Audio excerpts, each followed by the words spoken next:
How do you balance being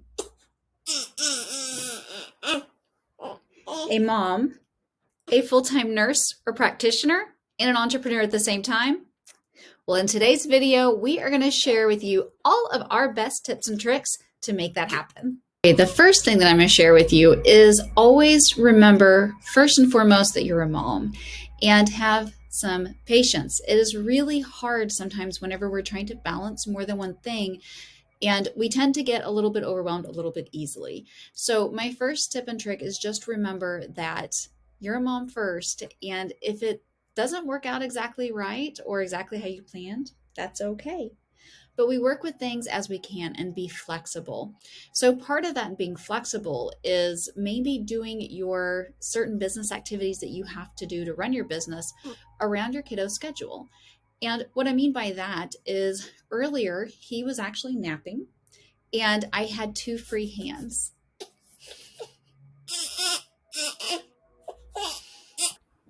Wait, where were we? Okay, so like I was saying, the first thing is to be really flexible. So while he was actually napping and not needing me to hold him, I had 2 available hands, which is kind of a rare thing whenever you have a newborn. But since I had that time and I had those few moments of precious time, I went ahead and typed up my email because I could do that most efficiently with both hands. Now, on the other side of that, I also get really comfortable with doing everything one-handed as much as I can.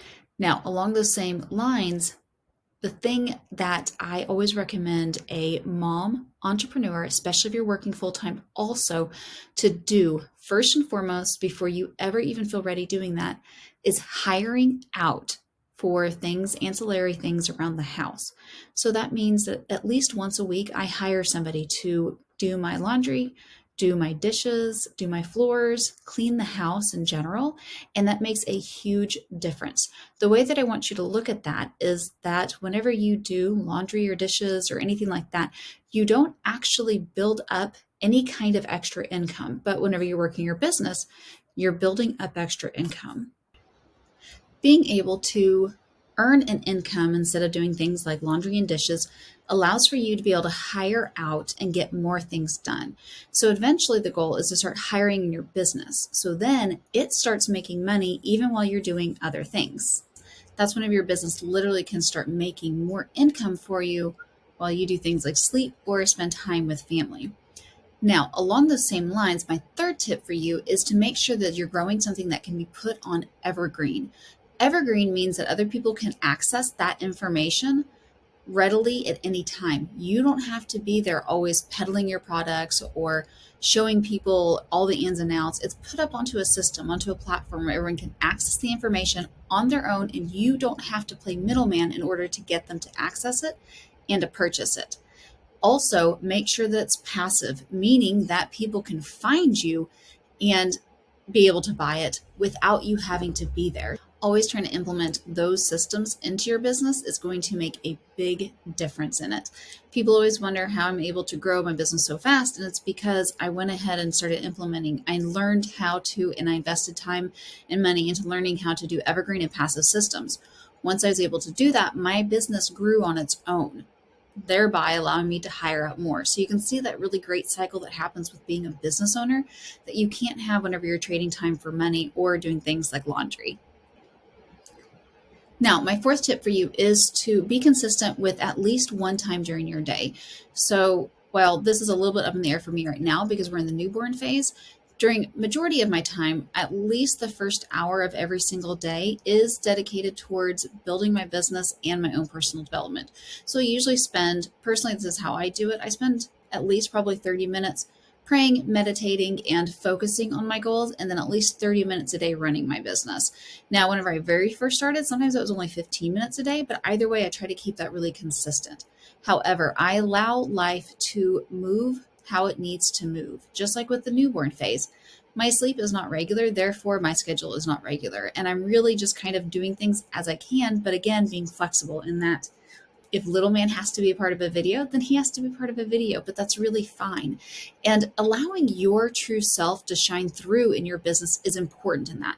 What I mean by that is the individuals that I'm speaking to are most often moms, and they are most often nurses and practitioners who understand that if you're having to do something and balance it at the same time as taking care of your kiddo, they're fine with that. If I have to be in a meeting with my team and my little man has to be there, or even my older man has to be there, they're fine with it and they actually welcome it because they understand what it's like to be a mom. So I'm transparent in who I am, what I do, and that helps a lot and actually helps you speak to your audience in a bigger and deeper way.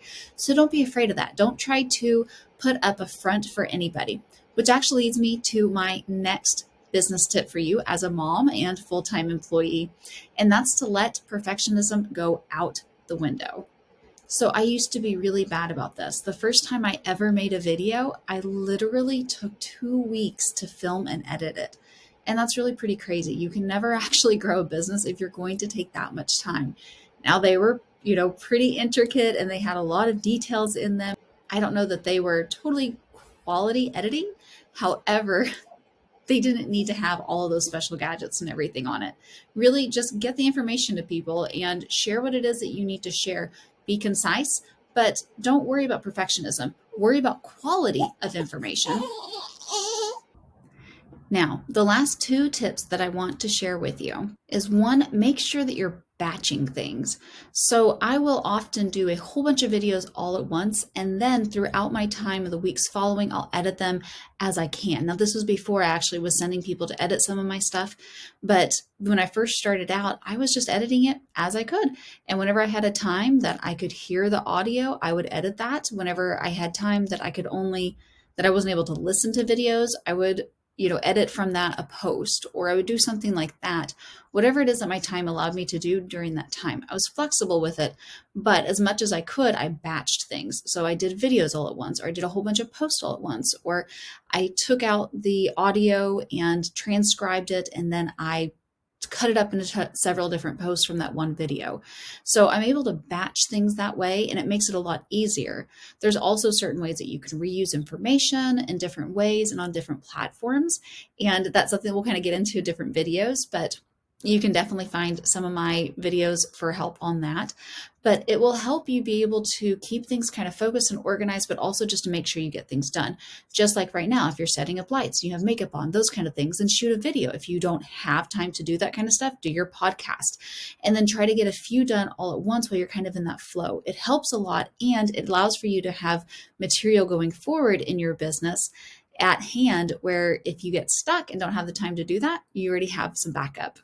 Now, along those same lines, be a time hack warrior. That's something that I teach a lot on in my private groups, especially. But some certain tips and tactics, such as, dry shampoo is something we all kind of know about. But also you can think about things around the house, such as I always make sure that I have trash cans in every single room. And I will that way be able to avoid having to walk in and out of a certain room just to throw something out or just to do something to keep it organized. Every time I go from one room to another and I see something out of place, I will grab that one thing and take it with me. Maybe I won't do everything all at once, but it allows for things to be kept up in a way that doesn't get out of hand. And on top of that, I'm able to get a little bit more done, like two birds with one stone type of thing. I do things all the time. Anything that I can do more than one thing at a time, I often will. I do want to say that you want to make sure that you don't overdo that, because it can become really stressful if you're doing too many things at once. So I wouldn't recommend trying to focus on listening to a training while you're also you have your kids in the room or something like that. It's really frustrating if your attention is being pulled in multiple different directions, and you want to avoid that. That brings us back to the beginning and knowing that you're a mom first, and don't allow yourself to fall into those traps where you feel like you have to do too much all at once.